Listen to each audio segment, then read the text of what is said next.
For professional advice with a personal touch, consult F.L. Fuller Landau, Chartered Professional Accountants and Business Advisors. Click on flmontreal.com. Good evening. Welcome to today's Entrepreneur, presented by FL Montreal, a program about the entrepreneurial spirit that drives Quebec business. My name is Dan Delmar, along with FL Montreal's Josh Miller. Good evening, Josh. Hello, Dan. And this evening on the program, episode 201. Yeah, 201. A lot of pressure. It'll be better than the first 200, I'm sure. And on the program tonight, we're going to talk about the Molsons, actually, with Helen Antoniou. She's an executive coach, but also the author of Back to Hockey and Beer, which is the Eric Molson story. It is, and she happens to be daughter-in-law of Eric Molson, married to Andrew. And she was, I don't know if she volunteered or whatnot, but she got the opportunity to write the Molson story as told by Eric. Really warts and all, no holds barred. So while Eric couldn't be here this evening, Helen's going to recount some amazing parts of their story, and really it's we're going to hear the good, the bad, and the ugly. So back to hockey and beer, so talking about, I'm assuming, some diversifying and then coming back to the core businesses. As well as some family issues and conflicts and you know, just running a business as it is. There are some updates to the labor standards here in Quebec. Micheline Mayette, HR specialist with FL, will update us on that later in the hour. And first, though, because it is episode number 201, we still have our 200th episode contest happening, so our 200th episode / 10-year anniversary, and basically we're looking for your nominations for an outstanding Montreal entrepreneur that we have not spoken to on the program yet. And please go to our Facebook, our FL Fuller Landau Facebook page, Twitter page, Twitter feed, or LinkedIn, and if you go to the post that is pinned to the top and you look at the 200th episode in the contest, just respond with your comment and nominate an entrepreneur, and we'll reach out to them. The contest is open until this Thursday at midnight. We'll choose on Friday and contact the winners and announce them on Monday. So if you know an entrepreneur and they want to share their story on air, and then please go to our social media pages, Facebook, LinkedIn, and Twitter, FL Fuller Landau, and nominate the entrepreneur. I just sent out a tweet as well at twitter.com/Dan Delmar, so you can tweet at myself and FL, and they'll take note of your nomination there. All right, entrepreneurial news and notes before we get to Helen. First, let's talk about small businesses. Is there a worker shortage in Canada right now, Josh? You know, it certainly seems that way. You know, there is no question that regardless which client that I've been talking to, or just even some contacts and friends, it's always, I don't have enough people, or I don't have the right people. It's either talk about upgrade or adding. It's talked about always surrounding yourself, and it is a struggle. And it's interesting, you know, whenever listening to radio or going online and seeing, it's unbelievable the amount of, whether it's headhunting emails or banner ads or ads on radio. There is a constant need for people, and you can see it just in the services that are providing. You know, there was an article in the Financial Post, and BDC they were saying that, you know, 15 years ago there were about over 200,000 employees like ready to come to the workforce, just ready and waiting to come in, and now it's about half of that. So it is definitely dwindling, and then it's a question of, okay, if it's dwindling and you need employees, well, how do you differentiate yourself? Because if there's so many people looking, then you really got to find your way. Cannabis and AI. Let's talk about comparing the two. This is an interesting article. And cannabis, you know, there's not really a whole lot of opportunities in Quebec, especially with all of that sort of being centralized within the government. And we see how that's going downtown and stuff. So the real opportunity, I think, is Montreal's AI sector, which is really the Wild West. And there's so many opportunities there. Is this really the industry that we should be focusing on more, at least in terms of media attention? I think, as you said, Dan, you know, it's a question about opportunity, and AI is still quite nascent. You know, marijuana, cannabis, that we'll say instead of all the other fun terms, cannabis, there's only so much that can change, or only so much you could do with it. AI, you know, one of the hot tech areas in Montreal, you know, where we've kind of built a little bit of reputation in the tech side. There is so much more to develop, and it's been around for a number of years, but there's so much more that can come out of it. So absolutely, I think from a development standpoint, from an opportunity standpoint, there's no question that AI is part of it. And of course, we're talking about tech too. It's it might outlast the cryptocurrency. It might, cryptocurrencies and blockchains were going to change the world last year. Now, I mean, it kind of just looks like they're really there just to fix the plumbing of existing financial transactions. But AI really is going to power so many different things because it's all about facilitating the consumer's experience, the client experience. That client experience is, everybody strives to improve, facilitate, make just anything that will get answers faster to the customer. So AI, there is absolutely huge opportunity. Here's one, and this is from another article from the Globe and Mail, how some entrepreneurs are cashing in on convenience delivery apps. Now, we've talked a lot about retail, the decline of retail and all of that, the shift. So one way that retailers are fighting back is to use some of these AI-powered delivery services to get their products into people's homes really quick, so you don't have to go outside and go to the store. And speaking of cannabis, people might get the munchies. So this company, although it's not in Montreal, it's in Toronto, is called Snacko, and basically he is facilitating the lives of many people by using the softwares and the apps, the Uber Eats and the Foodoras and the like, all like that, and bringing snacks. So some people, everybody's pretty much used to ordering meals online and doing all that. This is just another category of food to hungry people, regardless of the night. And really, between the AI and the technology behind it, he's really just taken this and said, you know what? It's not out there. We're going to facilitate the consumers' lives because that's what consumers want. They, I don't want to say consumers are getting lazy, but they're getting a little bit lazy. They are. Maybe because things are becoming. It's all the pot. There you go. Maybe because things are becoming so convenient to get. It's really a tap of a few buttons, and you can have your favorite bag of chips at your door.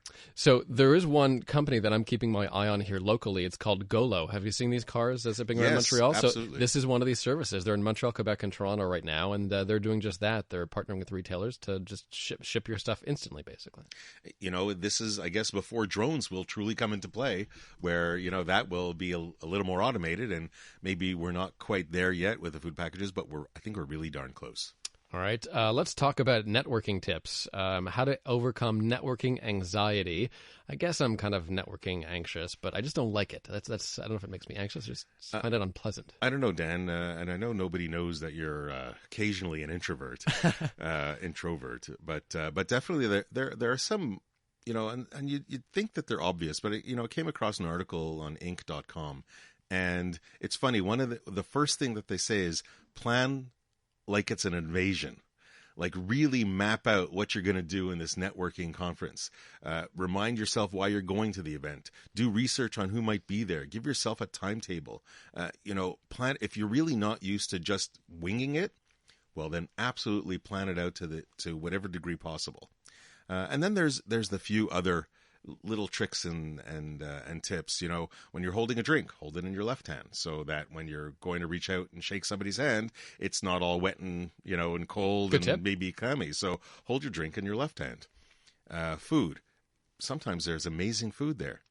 You know what? Sometimes you need to avoid the food. If you're prone to getting stuff caught in your teeth, do you really want to leave that as a first impression? So, and sometimes the food is not necessarily the easiest thing to eat, so you might look like a bit of an animal. There's some great tips, just quickly, have a firm handshake, but not too firm. Make eye contact. Don't keep looking away. And then, of course, I think one of the harder ones is always have something to say. Always have that conversation starter, or always have that. Read up on the news so you can always make a comment. It's okay to ask people about their vacation, even if it's not related to your field. Just something that can get you into a comfortable zone. And of course, don't overstay your welcome. Once you're done, move on. I'll add to the list, don't show off too much, because whenever I'm at these networking events, you always get trapped in at least one conversation with someone who's going to tell you about the award they won in 1997. And I'm like, okay, give me a bit. This is a conversation. Listen, ego plays a big role in networking. So how do you manage your own, and how do you deal with others? That's also something that you get used to with time. Today's Entrepreneur on CJAD. Coming up next, our guest will be Helen Antoniou, executive coach and the author of Back to Hockey and Beer, the story of Eric Molson. We'll talk about the Molsons and their businesses tonight on Today's Entrepreneur.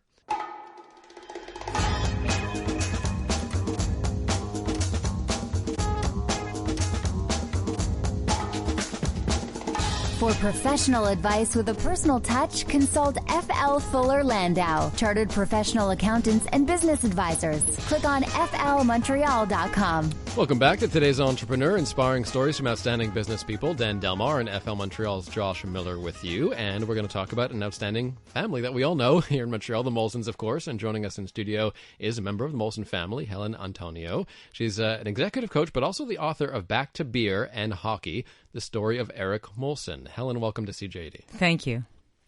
And, you know, while it's kind of obvious what the book is about, maybe you can just kind of set the tone on really what it covers. Yes, the book is actually a chronicle of Eric Molson's life. Eric Molson is the sixth generation Molson to be a controlling shareholder of the brewery. He is the father of Jeff Molson, who's probably well known to your audience, and my husband Andrew Molson. And he was at the brewery worked at the brewery for 50 years. And so basically the book covers the modern story of the Molsons and how it's a parallel story between Eric's journey as well as the story of the brewery and how it became a global brewer.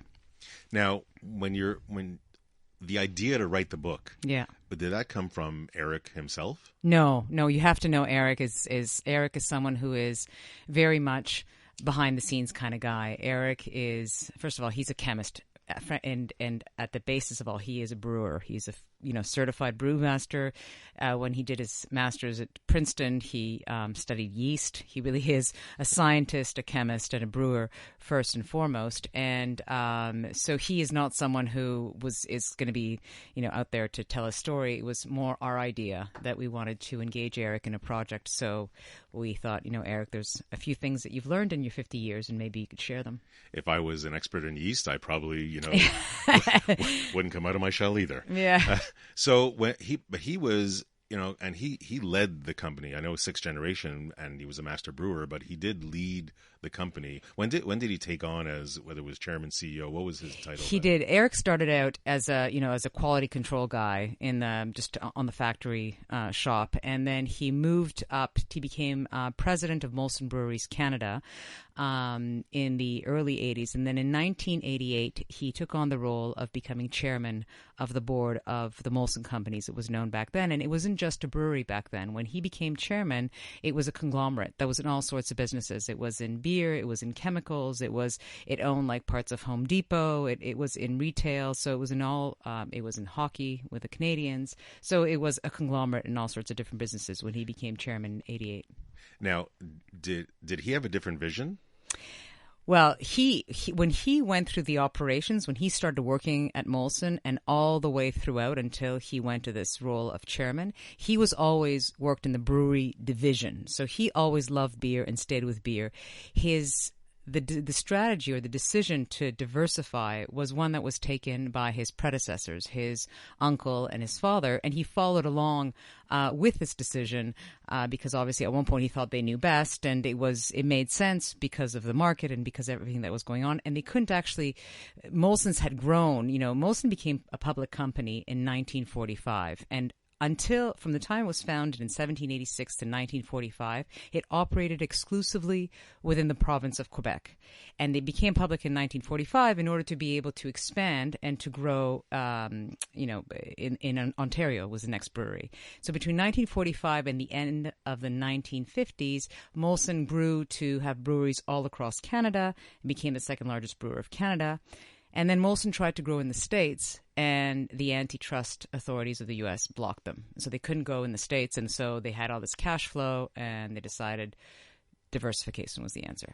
Back to Eric Molson and how he started the company. I'm curious because we talked to a lot of entrepreneurs on the program who have family businesses and who sort of make a point about going in on the ground level. Was that part of the Molson family culture that you have to sort of go onto the floor and see how that frontline business works? Yeah, it's in the book. There's actually a set of principles, because what you about the Molson family principles, it's quite rare that you have a family that lasts till the 7th generation. I think the statistics are they last 30% last to the second, 12% to the third, and less than 3% to the fourth and beyond. And so one of their principles is that people have to be, if you're involved in the business, you have to be knowledgeable. And to be knowledgeable, the best way to be knowledgeable is to work, from the ground up, to work in the factory, to get to know the people, to get to know the culture, to get to know the operations. So when Eric came in and he kind of wanted to get, back to beer, yes, and it was this whole diversification. Did he lock heads or horns with anybody? Because somebody obviously was part of this whole diversification. How do you kind of go about reining it back in? Yeah, this diversification got so diversified. It got to the point where they were actually selling off parts of the brewery in order to finance these other divisions. And it was selling off the profitable parts of the brewery. Well, yeah, but they were saying, well, it's a saturated market. They can't grow it, so they're selling it, and it was the most profitable part of the business. And in fact, it got to the point where Molson's was owned by 3 different players. Molson owned 40%, not even a majority stake, but Foster's owned 40%, and Miller owned 20%.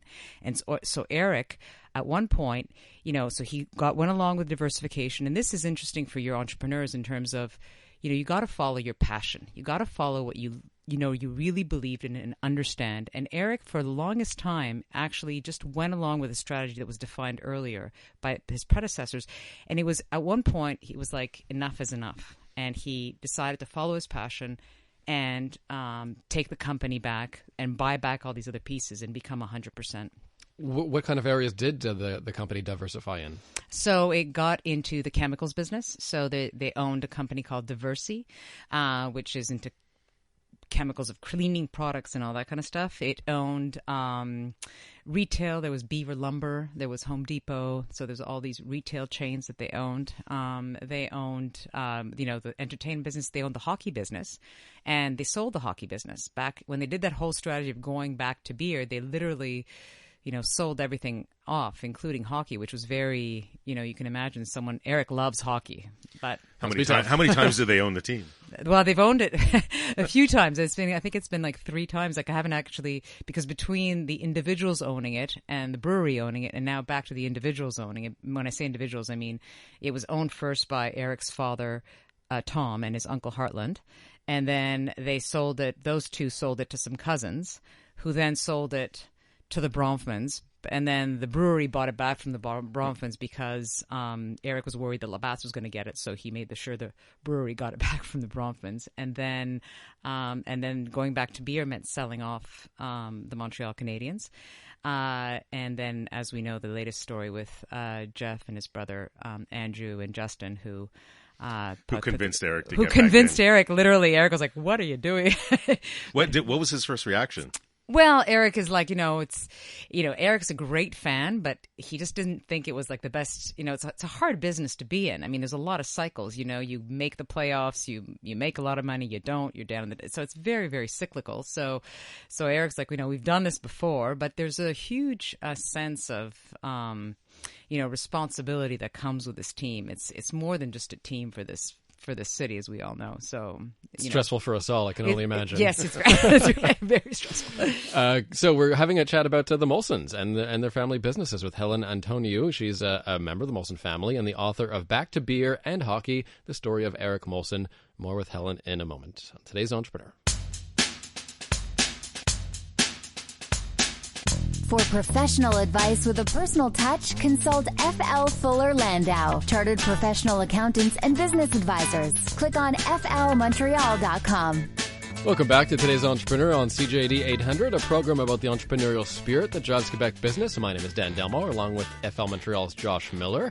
And this evening, we're taking a dive into the Molson family history with Helen Antoniou. She is a member of the Molson family and the author of Back to Beer and Hockey, the story of Eric Molson. So I promised a little drama, Josh. This is common in all family businesses, yes, not just the Molsons. But there's been some drama over the years. There is. And I think, Helen, you can probably set the stage the best, as the company was kind of undiversifying and going back to beer, Yeah. and bringing in other family members, and getting involved with Coors and all that. So maybe you can kind of set the stage for this one. Yeah, well, it was actually it's exactly that. It was part of the going back to beer strategy. There was a cousin who lived in the UK who was a banker and had a lot of skill. His name is Ian Molson, who has a lot of knowledge and talent in terms of banking and M&A. So Eric and him talked, and Eric, who was chairman of the board at the time, thought, Ian's skills and his competence could be used in order to do all these M&A activities they had to get through in order to go back to beer. Ian also had some voting shares, and so it all made sense. So Eric brought him in, and they worked very closely together for a number of years to divest themselves of all these other businesses and buy back the portion of the beer business that they didn't own.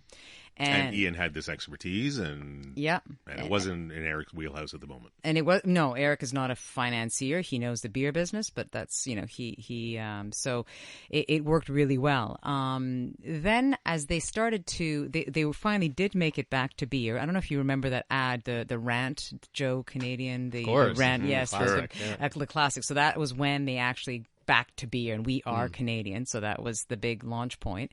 And then a few years later, they tried to execute on the second part of the plan, which was Eric not only wanted to go back to beer, but he wanted Molson's to expand internationally.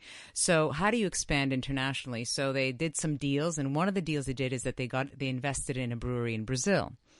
And unfortunately, the brewery in Brazil, that investment wasn't going so well. And as is often the case, when things don't go well, that's when you start seeing the tensions.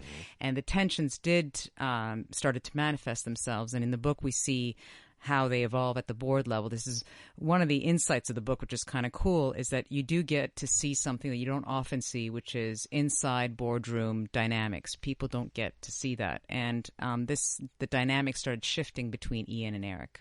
So from the perspective of someone watching this multi-generational family business, what advice would you give to family business owners who maybe haven't worked out their own conflict resolution system? How can you make sure that everyone in the family gets along and is willing to put aside the personal stuff to get business done? Yeah, that's God, the $1 million question.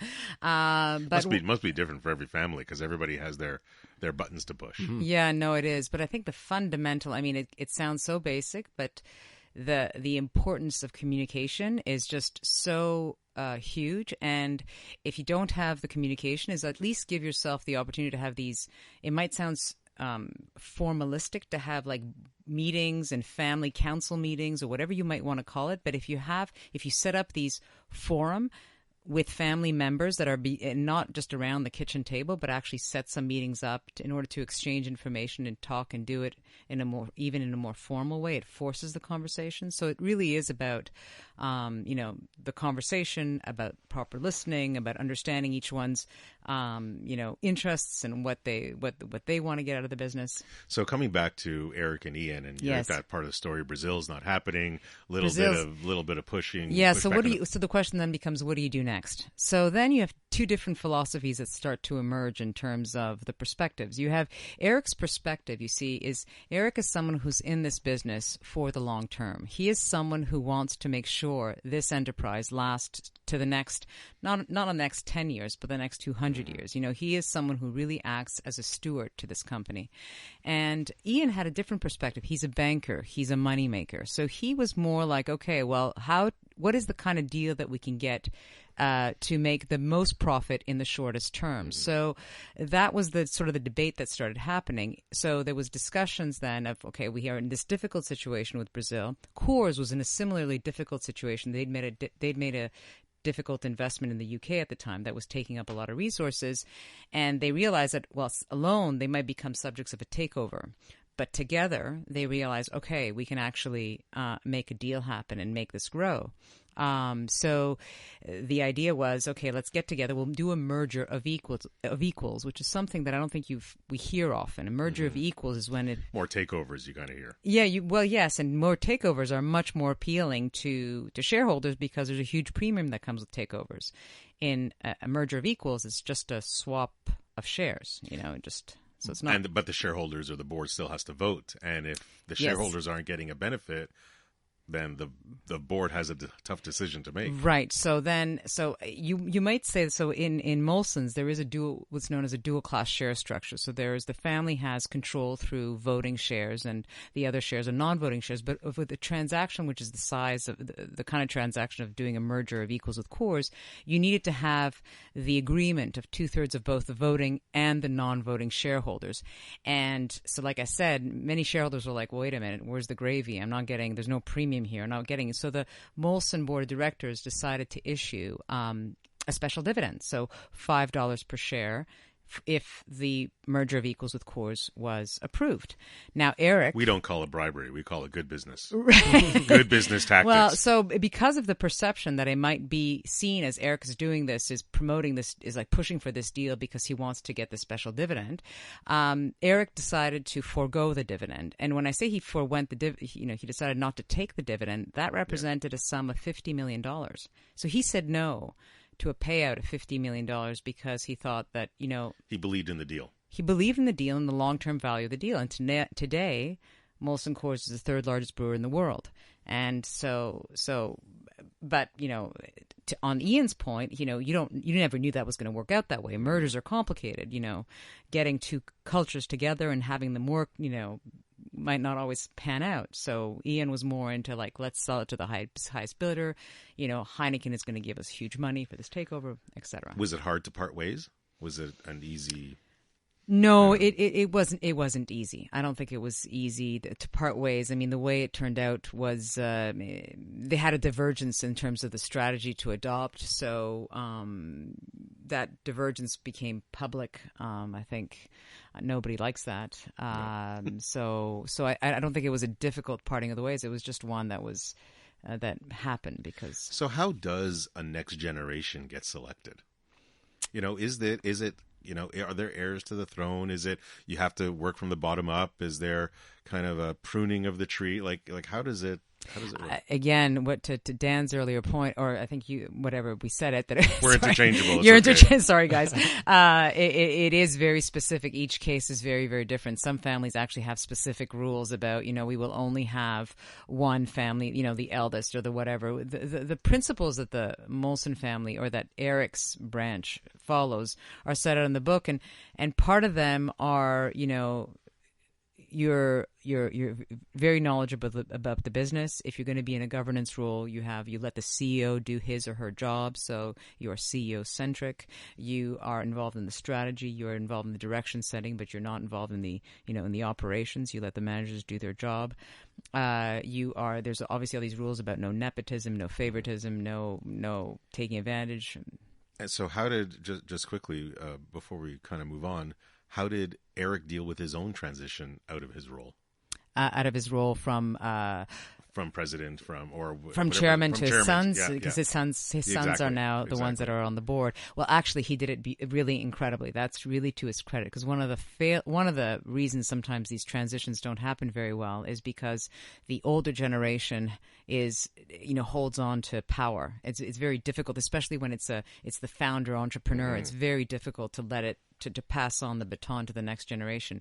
And Eric did it just. He trusted his sons. You give your children, an education. You watch them that they have the right values. You set the right example, and it's basic. You don't have to be the head of a huge multinational to do that. I think it's basic principles that we all follow raising our families. But it really starts from the top, and he was able to impart that knowledge and those values. So yes. That's what makes definitely for an easier transition. Helen, you're going to hang around. We'll have your one piece of advice for today's entrepreneur from perhaps the Molson Family Book of Wisdom, I hope. Also, coming up next, we're going to talk about HR with Micheline Mayette, our HR specialist at FL. There's some changes to the Labor Standards Code in Quebec. She'll update us on that, and that's all on the way.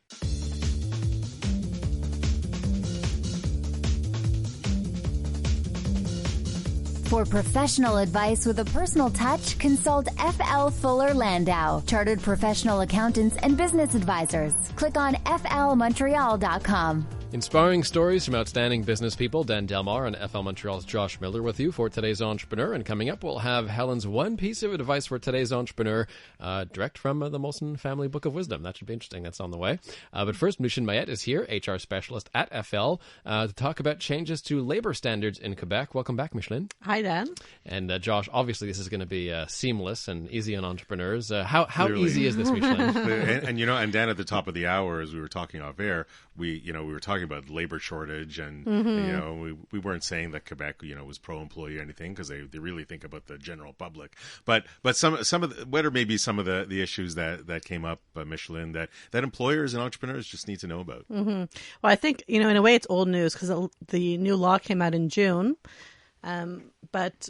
What they were really trying to do was increase, work-life balance, if you will, especially for families. So that was really one of the key messages that came out of it. Just what I'm seeing is that there's a lot of entrepreneurs who are not aware of these changes, and a lot of them actually take effect in January. So I thought it would be a good idea maybe to talk about it a little bit more tonight. So one of the main things is, they've increased entitlement for certain things. So, like, for example, employees will get 3 weeks of vacation instead of 2. Once they hit their 3 years of service, there'll be some paid sick days, which didn't exist before. The other thing that's interesting is the right to refuse to work. So employees can now refuse to work if they don't have their schedule 5 days in advance. So that's something interesting for, you think of retailers, whether it's restaurants. Yeah, exactly. They can refuse to work, we were talking about labor shortage earlier, and how, what can we do to kind of attract labor? If you do make some of these changes, okay, you have to comply with the law. I get it. But if you make some of the changes, that might also attract people to say, hey, maybe I can have a little bit more planned life and have. Well, that was the idea behind it. Because what they're looking at is families who have employers who will change their work schedule all the time at the last minute, or they don't know what their work schedule is until the day before. So it's to, allow people to plan a little bit better, to go get their kids at daycare and stuff like that. The other thing is they're allowing for 2 paid, it could be sick days or family days. So people who need to miss work for their children, for example, who are sick, will get 2 paid days off per year. The reality is a lot of companies already give 2 days paid, or if not more than that, but there was some employers still that weren't giving any paid time off. So it's really to help, these employers catch up, I guess, with other employers that were already more generous. And what if, somebody needed to take way more time off? Does that, is there anything in for that, or that's still? Yeah, they've also increased the leaves for a lot of different types of absences. So, for example, victims of violence, different types of sick leaves for children. Yeah. Anything similar to what France was doing in terms of communicating to your employees off hours by phone or email? No, there's nothing there yet. It's actually interesting because Ontario also changed their labor standards a year ago. If you read the changes to Ontario, they actually, were catching up with Quebec's old law in many different areas. But that's one thing that they were looking at was on call. They have to now pay. There's a minimum 3-hour rule, which kind of exists in Quebec, but in Quebec it's only if you actually work. I believe that they have to pay it. So, yeah, there's all these different issues that they're trying to address. Sexual harassment, it's been in the news so much. Now companies have to have a policy which includes sexual harassment and a policy and the process that employees can go through if they want to make a complaint. So while before it was kind of recommended, now all employers have to have this. But if you had, talk about cannabis coming into the picture, really you should have had some type of policy, for drinking or for alcohol. That you could apply to cannabis, maybe a little tweaking. Yeah, 100%, it kind of applies to harassment. Yeah, yes, you can have harassment, whether you say it's psychological or sexual or whatever, it's still harassment. 100%. The cannabis point is interesting too, because now companies are trying to come up with policies on cannabis. And it's funny how, it really reflects the individual's values who's coming up with these policies. So some companies will have, a 0 tolerance for possession of cannabis in the workplace. But if an employee went to buy a bottle of wine at lunch and kept it next to their desk for their supper that night, usually wasn't an issue. So it's just interesting to see how companies are coming up with these policies and the type of decisions they're making around it. Anything else that, that's going to come into effect in January that you wanted to talk about or elaborate on? Those are the biggest changes. So it's really, companies really have to look at what their policies are internally. There's also things that are not official yet, but if you look at like placement agencies, you hear a lot about foreign workers coming, and there's been some abuses sometimes. So they're looking at regulating placement agencies. So they're going to need to get a license eventually. Also, the employers could be on the hook for unpaid wages and stuff like that too. Also, companies have to make sure that they're paying their temporary workers the same wages that they pay their permanent employees. You know, you mentioned harassment before. You referred to sexual harassment or what have you. What quickly are the employers' requirements to do in that? Are they supposed to prevent it at all costs? Well, they're supposed to take measures to prevent harassment. So, I mean, you know, in the past, the most common one was to have a policy and to give some training. If they're aware of a situation that is harassment, then they have to take the means to put an end to it, to the situation. And that could, I guess, mean various things. Could mean a whole bunch of different things. It could be disciplinary measures, termination, transferring employees. Yeah. Listen, it's the rules are meant to be interpreted, and I guess they're just trying to get as specific as possible. Thanks very much, Micheline. Yeah, A great. little bit of a minefield, but hopefully there's some clarity in some of the new laws. Yeah. And as we approach the last moment of our show, as we do each week, we'll turn to our guest, Helen Antoniou, the author of Back to Beer and Hockey, and ask her what would be your one piece of advice for today's entrepreneur. I think that, I was thinking about this, and I think it's important to be very well surrounded in whatever business you're about to do, or in your business that you're embarked in. Eric, in his story, always talks about the people that were, his close advisors. He calls them silver foxes, and he would always look for someone who had a complementarity in terms of his own skill set, And so I think if you look to surround yourself well, I think you can ask yourself three basic questions. First of all, you look in terms of competence. The person, can you help me? And then you look in terms of compassion. Do you care for me or for what I'm trying to do? And then finally, I think you look in terms of character. Can I trust you? Do we have the same values? So if you think about these three things in terms of, competence, compassion, and character, and surround yourself well, that Eric had some really trusted people around him that played a significant role and that enabled him to get to where he did. So that Excellent. was it. Thank you. And Dan, you silver fox? Not yet, Josh. My quick takeaway, and listening to the story of Helen tonight, and certainly outside and off air, it's Eric Molson. I think he was just true to himself, and he was, it's back to beer and hockey, but I think he was always about back to basics and really always building from the ground up. So thanks very much, Helen. Thank you. Thanks so much for coming in. Fascinating story, Helen. Thanks to Micheline as well from FL with her HR tips. And don't forget, Josh, if you want to participate in our anniversary shindig, if you've been listening to this show for 10 years and you say, I have this entrepreneur for you guys, now's the time. We're going to have a contest winner soon. Just head over to the FL pages on both Facebook and Twitter. Send FL a message. And LinkedIn. And we'll take your nominations for who should be in this chair in a few weeks. Excellent. Thanks very much, Dan. Back next Monday night at 7. Take care.